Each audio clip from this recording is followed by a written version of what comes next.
Donc voilà, le plan régional de prévention et de gestion des déchets, PRPGD, est une procédure de planification qui a pour but de définir une stratégie de territoire cohérente, répondant aux objectifs de réduction et aux priorités fixées au niveau national, et accompagne les différents acteurs locaux en charge de la prévention. La prévention étant une priorité, si on parle de réduction, la collecte, la valorisation et le traitement des déchets. Dans cette perspective, la région accompagne également les lycées, dont elle a la gestion, vers une démarche exemplaire dans la lutte contre le gaspillage alimentaire et la gestion des déchets, notamment des biodéchets. Les biodéchets sont une part importante de nos déchets et surtout une part sur laquelle on peut beaucoup gagner dans la dynamique de réduction qu'on souhaite mettre en place.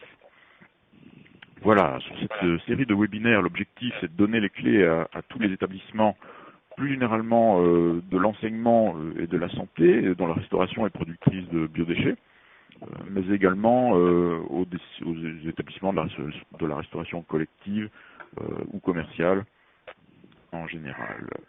Voilà, ces webinaires s'adressent aux décisionnaires, aux gestionnaires, au personnel de cuisine, aussi à d'autres personnes référentes ou impliquées dans le développement durable des établissements, mais aussi au personnel des espaces verts, le broyage et le compostage qu'on verra un petit peu aujourd'hui, pouvant être en lien avec la gestion des biodéchets de la restauration. Maintenant, je vais laisser la parole à Sandrine Véniche. Laurence, tu peux passer la slide suivante pour la suite de cette introduction, avec justement la définition des biodéchets. À toi, Sandrine. Bonjour à tous, donc Sandrine Véniche de l'ADEME, donc l'Agence de l'environnement et de la maîtrise de l'énergie. Donc comme vient de le dire Bruno Bellini, donc tout d'abord, de quoi allons-nous parler dans ce webinaire? De biodéchets. À savoir que la réglementation donne une définition de ces biodéchets de manière assez précise. Bien entendu, elle comprend les déchets alimentaires, c'est-à-dire dans les restes, on retrouve dans les restes de préparation de repas, des restes de repas non consommés, des produits alimentaires aussi périmés. Dans biodéchets, on retrouve aussi l'huile alimentaire usagée et les déchets de jardin, donc tonte de gazon. Donc dans l'autre diapo, donc on peut donc du coup voir, et vous le savez, j'imagine que depuis le 1er janvier 2016, il existe une obligation de tri à la source et de valorisation donc de ces biodéchets pour les gros producteurs qui produisent plus de 10 tonnes par an de biodéchets contre litres par an d'huile usagée. 10 tonnes par an, ça représente à peu près quoi pour une restauration collective? Alors si on part sur 140-134 grammes par repas de déchets alimentaires, cela représente à peu près entre plus de 500-200 repas par jour, soit 74 600, 74 400 repas par an à peu près, pour vous donner un ordre d'idée. Et là, quand je parle de 10 tonnes par an, j'ai parlé uniquement des déchets alimentaires. Comme je vous l'ai dit, 10 tonnes par an, ça concerne déchets alimentaires et déchets verts. Souvent, c'est un point que l'on oublie. Aujourd'hui, la loi de transition énergétique Poissons Vertes a généralisé cette obligation à tous les producteurs de biodéchets. La collectivité doit assurer ce service de tri à la source des biodéchets à tous les usagers qui sont présents sur son territoire et définit ainsi des solutions techniques adaptées à donc dorénavant, on peut dire que les gros producteurs ne sont plus seuls et de mutualisation et d'échange entre ces différents producteurs de biodéchets.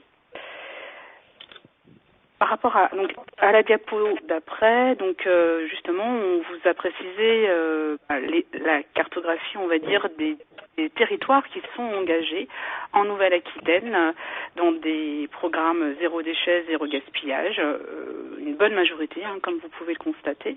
Donc, où tout producteur de biodéchets peut justement, il y a au sein de ces territoires une animation qui peut exister sur les biodéchets portés par une collectivité. Diapo d'après, on s'intéresse à la priorité donc des différentes actions. Car en effet, dans la réglementation, il est bien évoqué qu'avant tout, il est important donc de faire de la prévention. Quand on parle de prévention, on inclut tout d'abord éviter de produire et utiliser, donner, mais aussi après de gérer les déchets inévitables en interne, c'est-à-dire au sein de son périmètre. Donc c'est là où on retrouve tout ce qui est compostage de proximité. Permet notamment de profiter d'une ressource de proximité et puis de permettre aussi une économie de collecte de ces biodéchets. On passe là vraiment au statut de déchet où du coup ça peut y avoir une gestion en externe par une collecte et une valorisation. La loi donc reprend tout à fait donc cette hiérarchie puisque en 2013 on a donc un objectif de moins 50% qui a été évoqué dans le pacte de la lutte contre le gaspillage alimentaire. La loi de transition énergétique reprend cette hiérarchie, à savoir qu'il y a aussi une obligation qui est inscrite dans la loi comme quoi les restaurations collectives publiques doivent mettre en place une démarche de lutte contre le gaspillage alimentaire depuis le septembre 2016. Enfin, on retrouve aussi des objectifs de réduction sur les déchets ménagers assimilés, de valorisation et de stockage. Enfin, comme on peut le voir à droite, est parue en février 2016 une loi relative à la lutte contre le gaspillage alimentaire où est apparue une hiérarchie aussi au niveau de la prévention. Donc, premièrement, prévenir le gaspillage alimentaire, utiliser les invendus propres à la consommation humaine par le don ou la transformation, type conserverie ou autre. Et enfin, la valorisation destinée à l'alimentation animale et l'utilisation à des fins de compost, que ce soit en interne, donc toujours dans le cadre de la prévention, ou en externe. Donc ce sont d'ailleurs les deux points que nous allons aborder aujourd'hui dans ce webinaire. Bruno, tout à fait, merci Sandrine. Oui, merci Laurent également. Passer à cette diapositive, je fais la transition pour vous expliquer que effectivement à chacun de nos webinaires, on va s'intéresser à un étage de la hiérarchie que Sandrine vient de présenter, en faisant appel en général à un expert du sujet et une personne plus impliquée sur ses propos sur base de son expérience. Alors aujourd'hui, ils ne seront pas deux, ils seront trois, parce que Sandrine va reprendre la parole à la fin. On a divisé le webinaire en deux chapitres. Le premier sur la gestion interne des déchets, des biodéchets, et le second sur la gestion externe. Je vais laisser la parole à Pierre-Jean Glasson du réseau Compost Citoyen Nouvelle-Aquitaine et Xavier Debay du centre du Moulin de la Côte. Merci à vous. Bonjour à tous, est-ce que vous m'entendez bien? Très bien. Alors, je pense que oui. Donc Pierre-Jean Glasson, réseau Compost Citoyen Nouvelle-Aquitaine, et puis par ailleurs directeur de l'association Compostage. Laurent, si vous voulez bien passer la diapo suivante.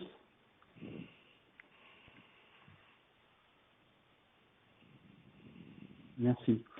Donc en effet, ça va être une présentation à deux voix avec Xavier Debay qui est du centre du Moulin de la Côte qui va témoigner en fait comme un établissement qui a mis en œuvre le compostage de proximité.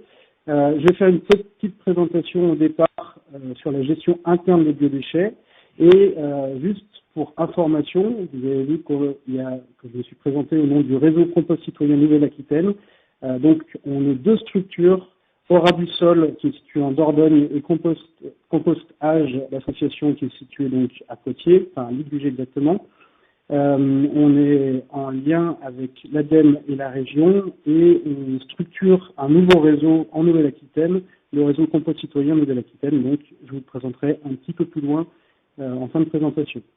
Donc, sur la gestion interne des biodéchets, on va voir que l'idée, c'est de gérer la totalité de ces biodéchets directement sur place. On n'a pas il y a des solutions en fait assez simples qui permettent de ne pas emmener la ressource, les biodéchets, de les collecter pour les emmener vers une autre solution externalisée ou en déchetterie. Donc je vais m'attarder un tout petit peu sur les déchets verts en introduction pour voir comment on peut faire pour gérer ces déchets verts en proximité. Et puis on passera un petit peu plus de temps sur le compostage de proximité et Xavier du coup interviendra sur le centre du Moulin de la Côte, puisqu'ils ont mis en place cette solution. Laurent, si vous voulez bien passer la diapo d'après. Merci. Alors, pour vos déchets verts, donc la tonte, les pailles, tout ce qui va être déchets produits par les espaces verts, vous avez différentes solutions qui vont permettre soit de ne pas produire de déchets, on parle par exemple de la gestion intégrée, on voit de plus en plus dans les parcs des villes des espaces où on laisse pousser les végétaux. Ça permet en fait d'alimenter tout ce qui est abeilles, tout ce qui est pollinisateur, et ça permet aussi de limiter la gestion de la tonte, et donc d'avoir moins de déchets à gérer in fine. Donc ça, c'est une première façon d'effectuer moins de déchets verts. Vous avez aussi des plantations qui peuvent être moins génératrices de déchets. Vous avez par exemple des tailles, enfin des haies par exemple, qui sont très génératrices de déchets.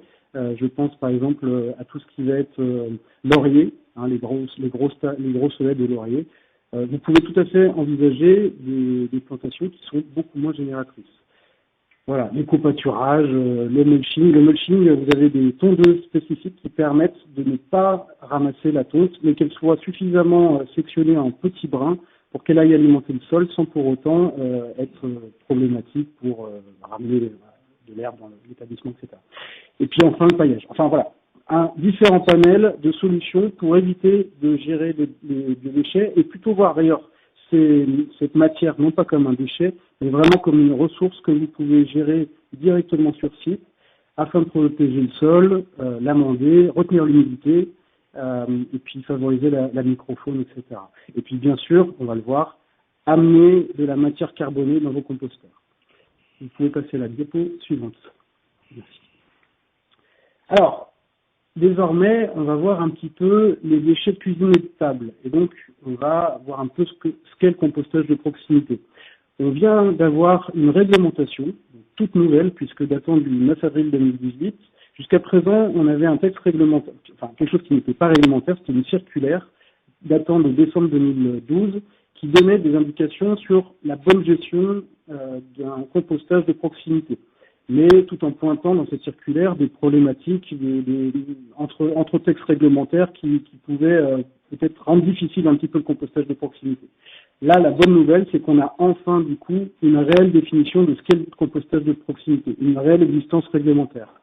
Le compostage de proximité est du coup défini à travers cet arrêté par, avant tout, un seuil. Dès que vous faites du compostage, dès que vous êtes en dessous de 1 tonne par semaine, vous faites du compostage de proximité. 1 tonne par semaine pour un établissement scolaire, ça va être 36 tonnes maximum de biodéchets valorisés par an, puisque un établissement scolaire est ouvert 36 semaines par an. Pour un établissement qui serait ouvert 52 semaines, c'est donc 52 tonnes de biodéchets maximum par an. Et c'est bien un seuil maximum de 1 tonne par semaine. Vous ne pouvez pas faire une semaine 1 tonne 5 et puis la semaine d'après 0,5 tonnes. Voilà. Alors dans ce cadre, dans ce seuil, du coup, la définition du compostage de proximité et l'arrêté permet que ce mode de valorisation se fasse sans agrément ni enregistrement.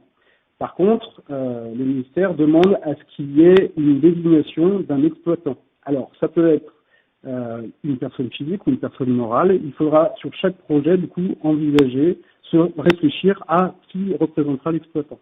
On peut tout à fait imaginer que l'exploitant soit une collectivité ou bien une structure associative telle que la nôtre qui décide de prendre cette responsabilité d'exploitant. Autre aspect qui est déterminé déjà dans cet arrêté, la formation aux règles de bonne pratique de l'exploitant.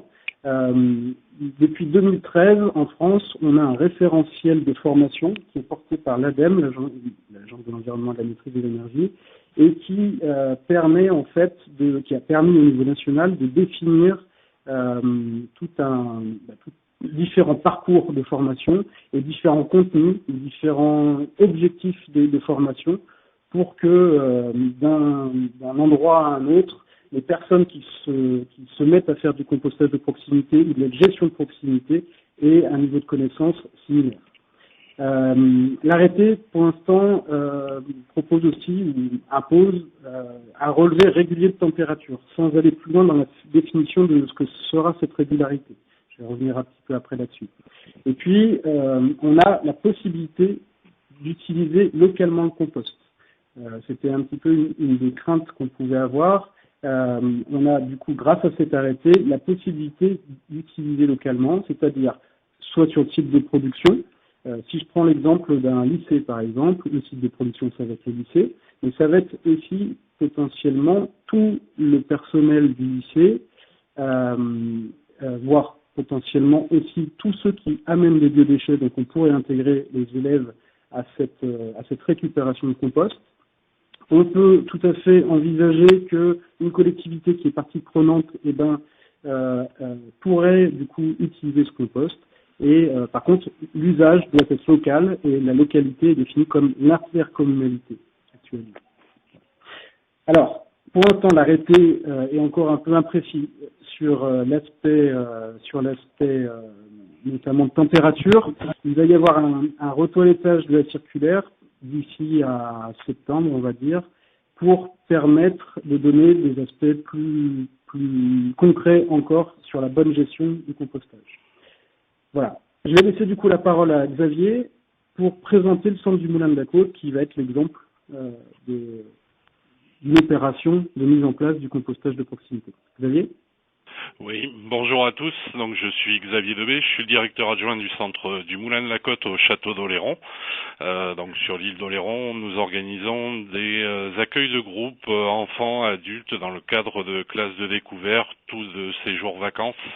Et nous avons une période d'ouverture qui va de septembre à juin sur une année scolaire. Et donc nous avons mis en place effectivement un système de compostage directement sur la structure. Est-ce que vous pouvez nous dire, du coup, Xavier, l'objectif que vous poussiez un petit peu sur l'aspect pédagogique ? Alors voilà, nous dans le cadre de nos classes de découverte et d'accueil de groupe, on fait de la sensibilisation à la protection de l'environnement. Et donc du coup dans ce cadre-là, on trouvait normal de participer au tri des déchets et d'intégrer dedans, en plus de ce que proposait déjà la communauté de communes ou le site de l'écopole, de pouvoir trier nos biodéchets aussi directement sur site. Donc il y a eu un premier projet avec un petit composteur qui était alimenté uniquement par des déchets d'épluchage de légumes dans un premier temps. Alors on va y revenir. Juste sur on voit un petit peu la quantité de biodéchets que vous produisez par an, enfin par année d'activité. Donc 58 800 repas servis de septembre à juin. Et donc, si on applique le ratio de 0,140 grammes par repas servi, on obtient du coup environ 8 tonnes de biodéchets, donc de cuisine et de repas qui sont produits. C'est hors déchets verts. Est-ce que vous pouvez nous parler un petit peu des espaces verts, de la gestion que vous avez des espaces verts aujourd'hui ? Alors nous, au niveau de la gestion de nos espaces verts, donc on a un homme d'entretien sur la structure qui utilise un tracteur avec un gyrobroyeur au niveau des tontes des pelouses. Donc on n'a pas de ramassage de déchets verts au niveau de la tonte, c'est reposé directement sur le sol. Et au niveau des arbres qu'on a sur la structure, ils sont stockés dans le fond du terrain et après broyés régulièrement pour pouvoir servir de compost, de broyat, sachant que nous, les arbres qu'on a sur la structure sont des arbres qui sont des pins, et donc du coup, on n'alimente pas tout le temps en broyat notre composteur par rapport à ces arbres qui sont broyés. Pour éviter une acidification potentielle des composteurs. Oui, tout à fait. On va passer du coup à la diapo d'après.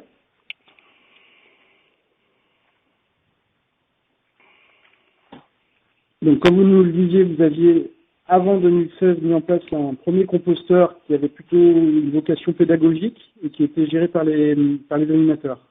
Voilà, nous, ça a été intégré sur la structure, effectivement, avec la participation des animateurs seulement dans un premier temps, donc qui récupéraient les épluchures des légumes utilisés pour la composition des repas, oui. Et à partir de 2016, du coup, vous êtes rentré dans un projet du test, enfin une première phase en tout cas, sur 6 mois, pour vérifier différentes choses, enfin pour vous permettre de façon encadrée, donc avec compostage et avec un appui financier et voire technique aussi de la communauté de communes de l'île de Léron, pour lancer vraiment le compostage en vue d'une valorisation de la totalité des déchets.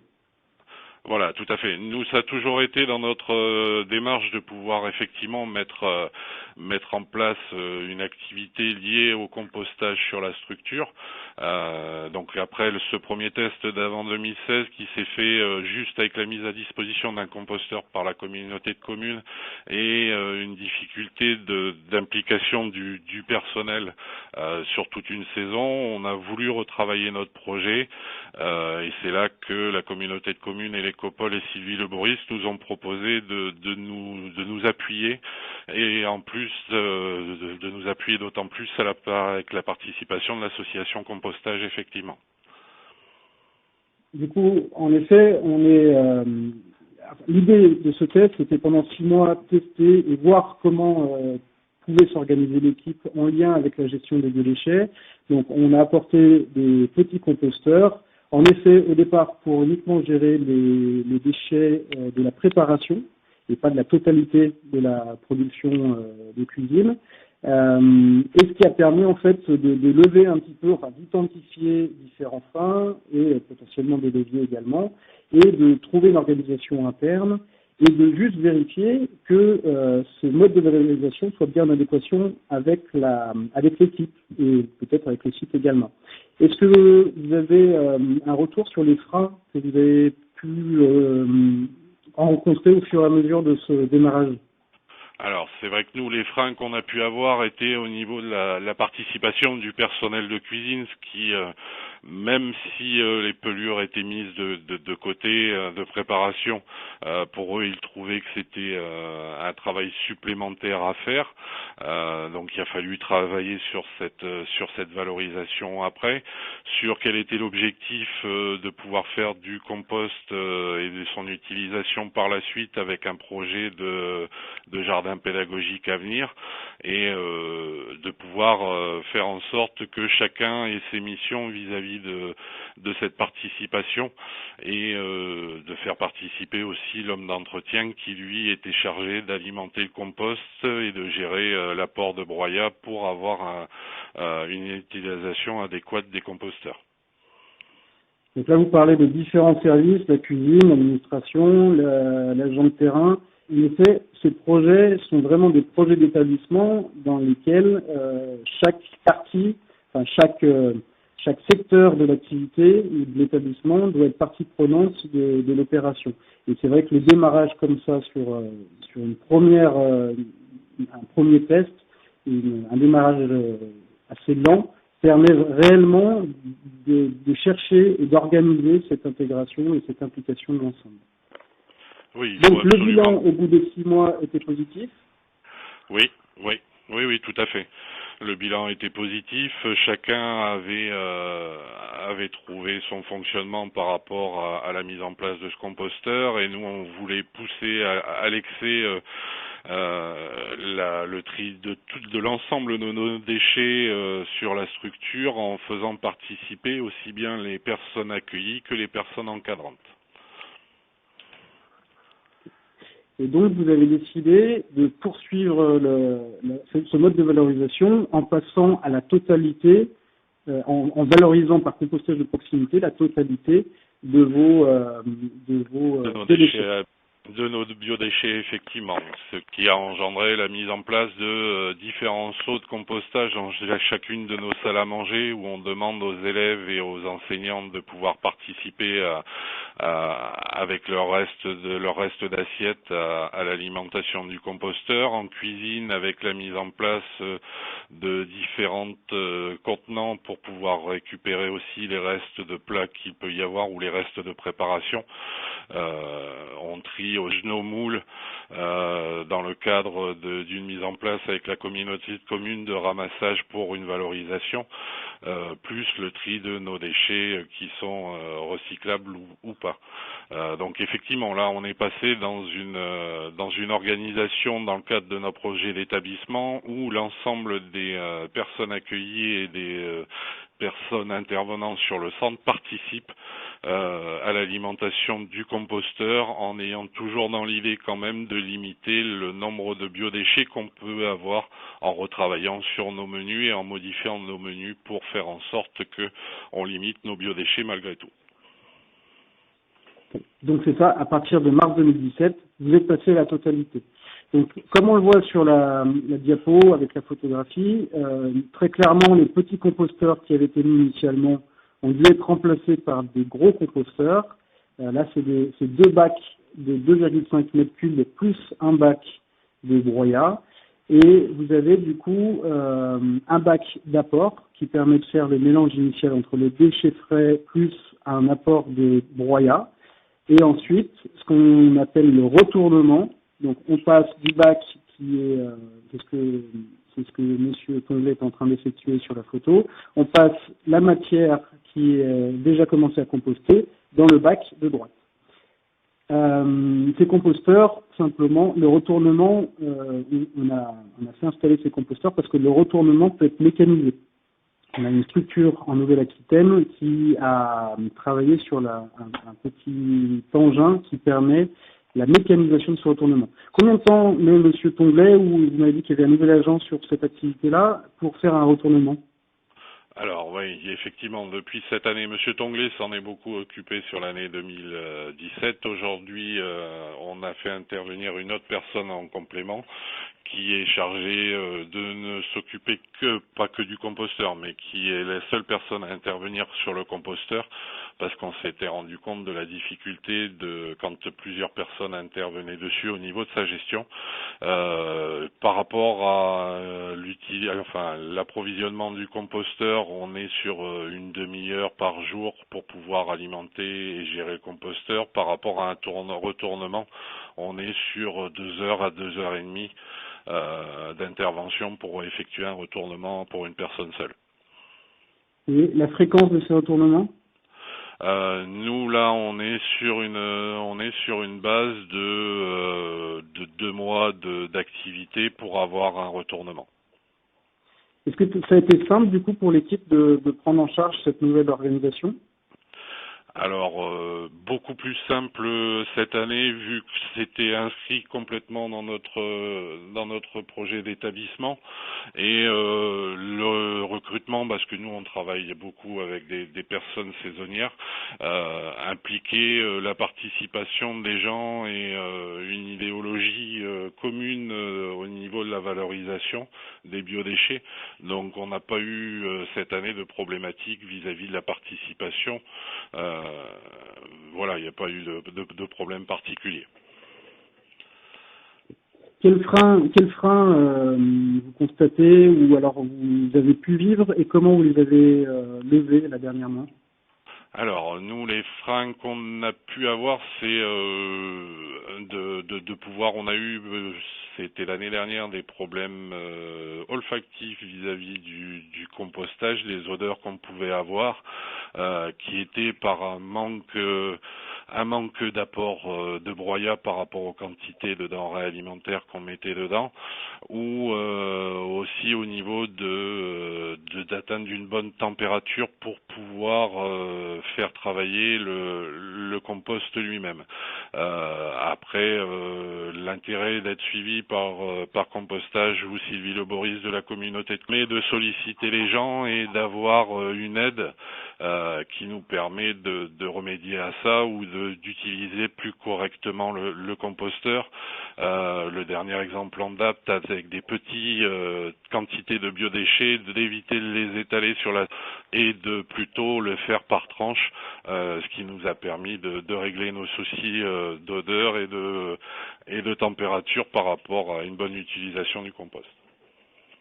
Donc à chaque fois désormais vous pouvez rencontrer quelques petites problématiques techniques, vous arrivez à les résoudre assez simplement. Tout à fait. Et c'est vrai que là on arrive dans un fonctionnement qui paraît qui paraît bon pour l'utilisation et pour donc on est parti sur on a mis à peu près 2 ans pour atteindre un équilibre, sachant qu'on n'est pas tout le temps sur la structure, vu que c'est une structure qu'on partage avec une autre association. Est-ce que du coup l'équipe reviendra en arrière sur un tel projet? Ah non, absolument pas. L'équipe et les gens le public qui est accueilli sur nos structures trouvent, dans les bilans que nous faisons régulièrement, trouvent tout à fait l'intérêt et en plus sont en attente de valorisation du compost, du compost effectivement, par la mise en place d'activités spécifiques sur la structure par rapport à la création d'un jardin pédagogique qui devrait voir le jour l'année prochaine. Ok, alors c'est ça, c'est que du coup, quand on produit 8, on va sortir à peu près 2 à 3 mètres cubes de compost mûr. Donc vous avez, vous, pour objectif de l'utiliser dans un jardin pédagogique. Alors voilà, nous on a déjà, on ne pouvait pas proposer la mise en place du composteur que pour seulement valoriser nos déchets, nos biodéchets. Il y avait une volonté de montrer ce qu'on pouvait en faire aussi.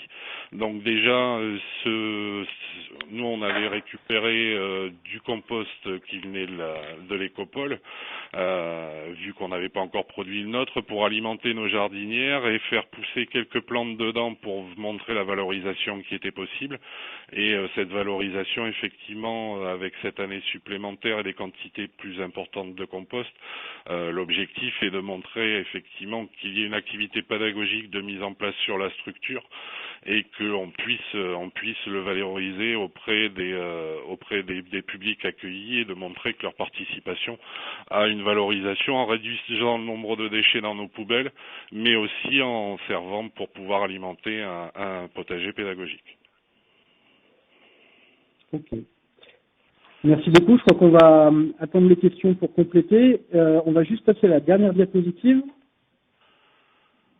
Voilà, Merci, concrètement, vous aviez rappelé l'importance, enfin pour vous, que ça a eu d'être accompagné, soit par la communauté de communes, soit par des structures comme la nôtre. C'est bien pour ça, du coup, que depuis septembre 2017, on a, donc, avec l'ADEME et la région Nouvelle-Aquitaine, avec en porteur de ce projet Aura du sol en Dordogne et compostage en Vienne, l'idée ou l'intention, ou même il y est, l'idée de monter un réseau régional d'acteurs qui va permettre en fait la montée en compétence d'un maximum d'acteurs sur cette question-là. On sait l'état du fait qu'il y a assez peu d'acteurs sur le terrain qui soient suffisamment sur cette question-là pour permettre réellement un développement et être au plus proche de ce genre de projet d'établissement, parce que quand il y a un petit problème, ça vaut le coup d'être assez proche pour pouvoir le résoudre assez rapidement. Et du coup, l'idée, c'est vraiment de pouvoir faire monter partout en région des acteurs, qu'ils soient au sein des collectivités, qu'ils soient dans les associations, que dans les établissements également, des personnes qui vont être formées, qu'on va outiller. L'idée, c'est vraiment dans un réseau de pouvoir développer ensemble, donc échanger, discuter. Voilà, donc ça, c'est notre projet actuel au niveau de la Nouvelle-Aquitaine. Et si vous voulez aller plus loin, si vous voulez avoir, par exemple, des outils pour mettre en place un projet de compostage en établissement, comme on l'a vu, la méthodologie qu'on a vue là, qui a été portée sur le centre du Moulin de la Côte, on est en train de mutualiser ce genre d'outils au niveau de la région Nouvelle-Aquitaine et que, du coup, on ait une seule et même méthodologie, ou en tout cas une méthodologie discutée entre acteurs qui permettent vraiment d'optimiser l'ensemble de ces accompagnements et développer réellement le compostage de proximité. Merci. Merci Pierre-Jean, merci Xavier. Oui, on peut prendre quelques instants pour les questions. On est un petit peu tard quand même par rapport au timing prévu, donc On va vite enchaîner avec Sandrine. Il y a eu, je vois deux types de questions. Un sur alors, le classique, c'est est-ce qu'on peut avoir la présentation, les supports, tout ça. Oui, bien sûr. Vous allez recevoir par mail après le PowerPoint. Et puis donc en même temps qu'un petit questionnaire de satisfaction. Et puis je vois une deuxième question intéressante, celle-ci. C'est à propos du fournisseur pour les composteurs et du tarif. Voilà. Alors, du coup, pour les gros composteurs, on achète les composteurs chez Compost In Situ. Donc on pourra vous donner les contacts aussi, enfin vous pouvez nous contacter aussi via le réseau Nouvelle-Aquitaine. Et le coût des composteurs, c'est assez variable d'un projet à l'autre. Là concrètement sur ces composteurs-là, on doit être autour de 4 000 € à investir du coup pour que ça fonctionne. Sur l'installation là. Sur l'installation. Les composteurs on a un amortissement sur une dizaine d'années. On est parti sur 10 ans réellement. Et du coup, là, c'est pas le cas du centre du Moulin de la Côte, mais il y a d'autres territoires qui sont concernés par ça, par la redevance spéciale, c'est-à-dire que l'établissement, quand il est en redevance spéciale, paye au nombre de levées qui sont embarquées par la collectivité ou par un prestataire externe, et du coup paye en fonction du nombre de ce levées. Donc vous avez une possibilité d'économie aussi à la mise en place de la gestion interne des biodéchets. Très bien. Alors, je vois les questions, du coup, je peux peut-être... Tu les vois, oui. Mais je pense que là, il y a eu une question qui a été répondue par Laurent à l'instant. On peut peut-être passer à la suite pour être sûr d'abord de terminer les présentations et puis on pourra reprendre des questions après jusqu'à l'heure de fermeture de la plateforme. Donc, est-ce que Sandrine, tu es prête à reprendre la main? Je te laisse la parole pour la suite qui concerne plutôt la gestion externe de vos biodéchets. Sandrine, oui, tout à fait. Tout à fait, vous m'entendez? Donc, on va passer donc à l'autre diapo pour Laurent, déjà. Donc en effet, donc on l'a bien vu, hein, donc d'abord éviter et aussi de l'opportunité de faire de la gestion interne de ces biodéchets, car c'est un intérêt, hein, car on a du coup un détournement des biodéchets, mais aussi un détournement de la collecte des ordures ménagères. Et enfin, l'autre point, ça serait donc d'envisager de s'interroger de la pertinence de la gestion externe, qui peut se faire par un ou des tiers, comme on va le voir. Mais attention, hein, n'oublions pas, le producteur des déchets reste responsable de ces déchets jusqu'à leur valorisation finale et leur élimination. Donc dans la diapo d'après, qu'est-ce que c'est que donc de la gestion externe? Donc on pourra avoir deux étapes.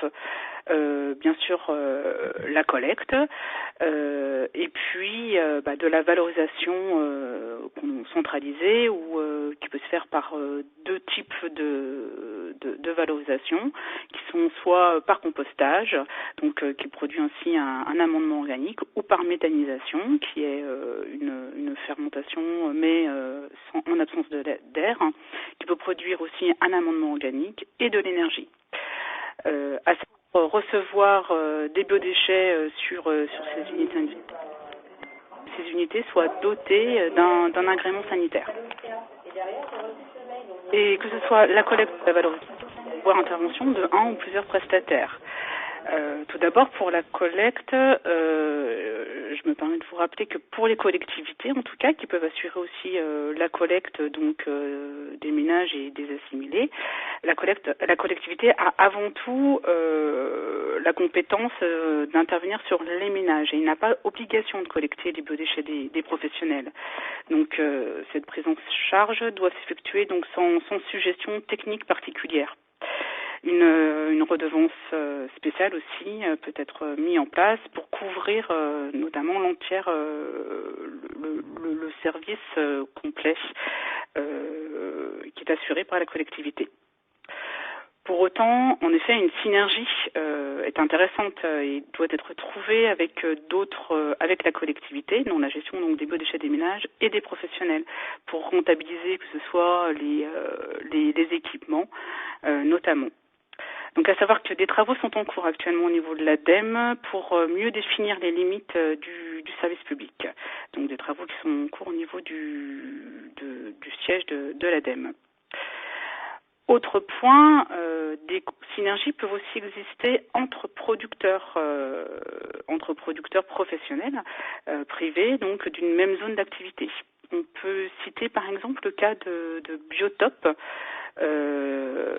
qui a justement mis en place donc à Périgny sur une zone d'activité des collectes de déchets auprès des différentes entreprises présentes sur cette zone, dont les biodéchets. Donc voilà. Après, enfin, autre point, on peut faire appel tout simplement à un prestataire. Après la collecte, donc la valorisation. Donc là, il y a aussi différents cas de figure. Les biodéchets peuvent être traités donc par un industriel pour produire de l'énergie et du compost dans le cas de la méthanisation ou du compost. Peut être acheminé aussi sur une plateforme gérée par une collectivité, du coup où sont traités aussi des déchets verts et autres déchets de cuisine de table. Ou encore peut être aussi acheminé donc par un agriculteur, donc qui peut assurer aussi la collecte, par un agriculteur, ou notamment sur les déchets verts, c'est ce qu'on peut voir, qui peut être composté en bout de champ, ou aussi il peut y avoir du co-compostage. Voilà. Par rapport à l'industriel, on peut aussi citer comme exemple Bionerval qui lui assure, je crois, la collecte et la valorisation par méthanisation, qui est un exemple d'industriel dont le site de méthanisation se trouve à Benay.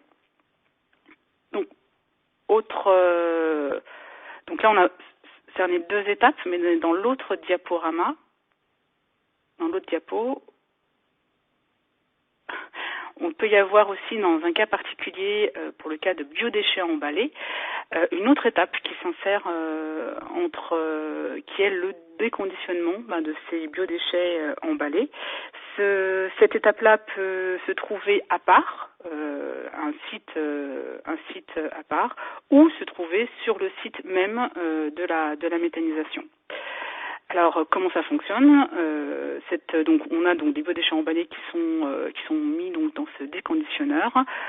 Ressort d'un côté donc les emballages qui sont du coup souillés et qui peuvent être quand même réutilisés en combustible, voilà, ou directement emmenés en installation de stockage de déchets non dangereux. Et sont aussi produits du coup une sorte de soupe qui du coup peut être acheminée directement par une unité de méthanisation, de la même manière doté d'un agrément sanitaire.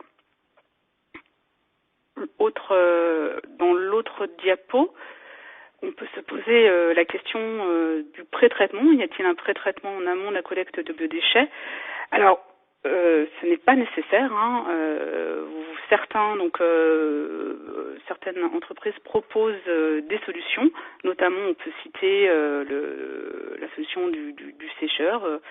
Ou d'autres proposent des déshydrateurs ou autres. Alors, l'intérêt de ce type de technologie, c'est avant tout, bien sûr, la réduction du volume, qui peut ainsi avoir un avantage dans la logistique pour réduire la fréquence de collecte. Mais pour autant, il y a une vigilance à avoir. En effet, donc ces sécheurs produisent des déchets, quoi qu'il en soit. Le résidu qui ressort de ces équipements reste des déchets et doivent être derrière éliminés comme un biodéchet dans des unités de valorisation dotées d'un agrément sanitaire. d'une part, et d'autre part, dans le cas du sécheur, il faut avoir une certaine vigilance sur la dépense énergétique qui doit être étudiée par rapport notamment à la fréquence de collecte, parce que là aussi on consomme de l'énergie, et voire même par rapport à d'autres solutions de stockage comme par rapport à des chambres froides.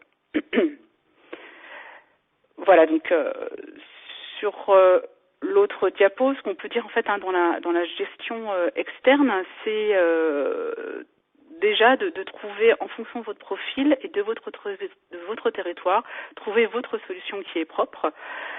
Tout d'abord, de bien savoir quel producteur de biodéchets vous êtes, quelle quantité de déchets verts vous avez, quelle quantité de déchets alimentaires, sachant que bien entendu la première chose qu'il faut faire pour les déchets alimentaires, c'est bien la prévention, donc d'éviter de réduire l'excédent alimentaire et de se poser la question, en effet, ensuite de la gestion interne et de la gestion externe sur les déchets, sur les biodéchets inévitables. Pour le mode de gestion en interne, on l'a vu, il peut y avoir de belles opportunités d'utilisation d'amendements de proximité, en vérifiant bien sûr l'implication et le bon suivi de la gestion de proximité, du compostage de proximité qui peut avoir lieu, et vraiment s'appuyer sur des échanges de pratiques entre vis-à-vis notamment de d'autres qui pratiquent donc le compostage de proximité, que ce soit par la mise en place de réseaux, par la collectivité qui est aussi compétente sur ces sujets, ou par le biais d'associations. Enfin, on l'a vu, mode de gestion externe pour des plus gros tonnages donc qui peut être sous différents modes, soit par un mode privé ou par le biais de la collectivité, tout en cherchant bien sûr une mutualisation de coûts en mettant en place une collecte groupée notamment. Voilà, de manière. Donc, nous restons donc en tout cas à votre disposition et à l'écoute aussi de retours d'expérience sur ces sujets-là. Vous pouvez trouver une liste non exhaustive de ressources documentaires que l'on peut vous présenter par cette dernière slide. Voilà. Merci Sandrine. On va pouvoir passer à nouveau à une petite séance de questions.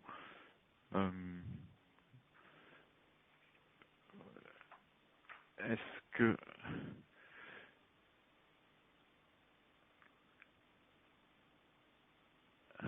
j'en vois une?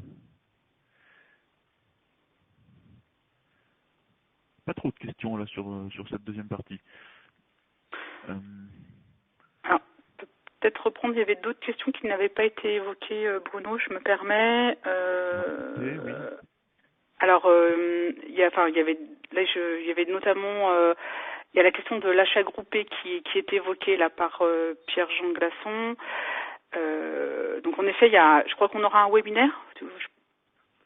Bruno, peux-tu sur cette thématique d'achat?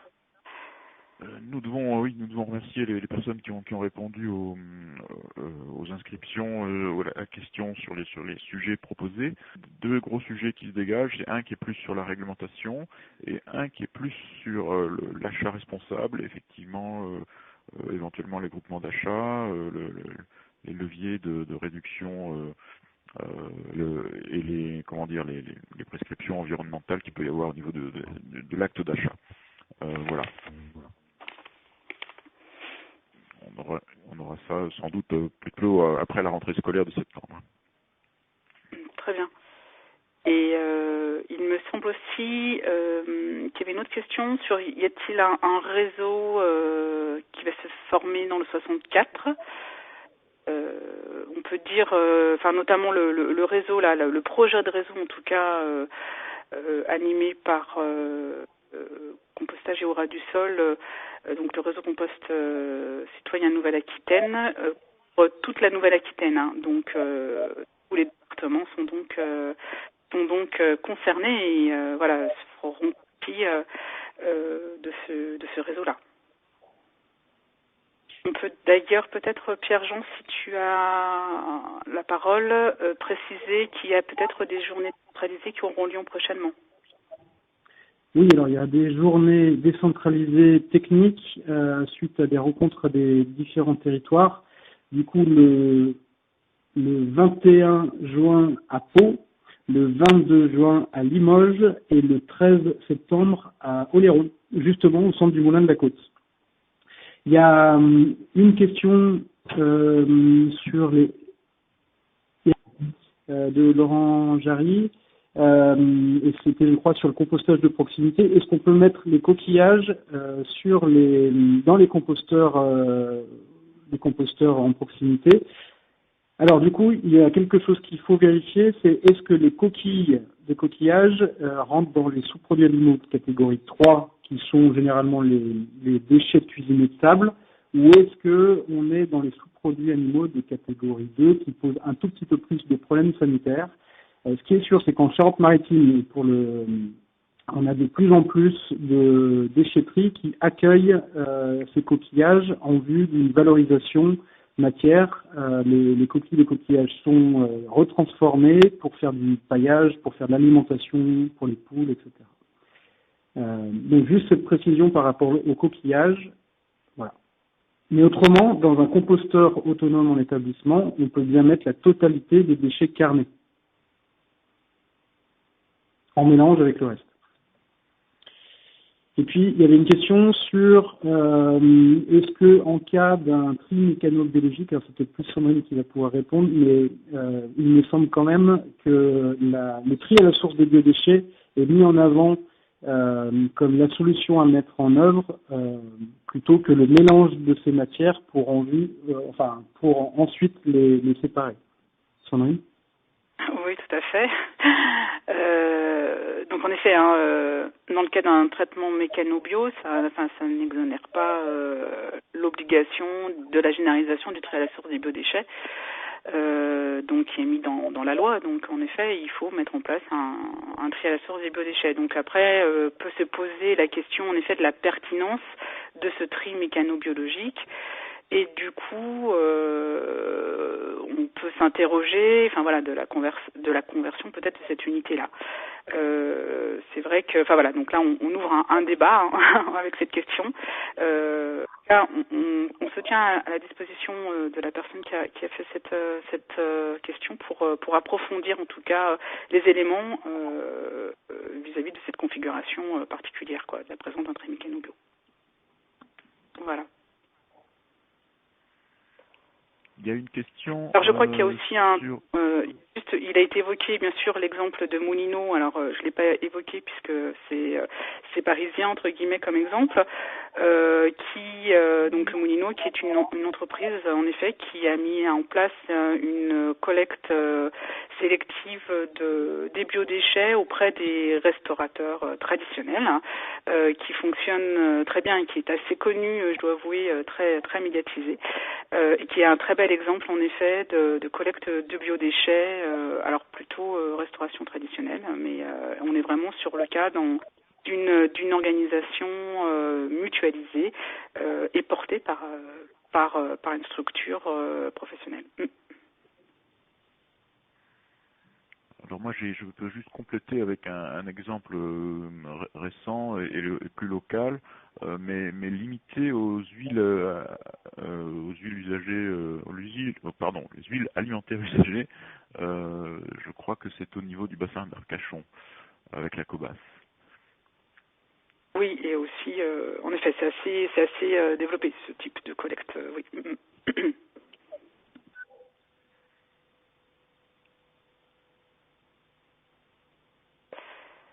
Oula. Là, on est sur une question don alimentaire, là. Hein.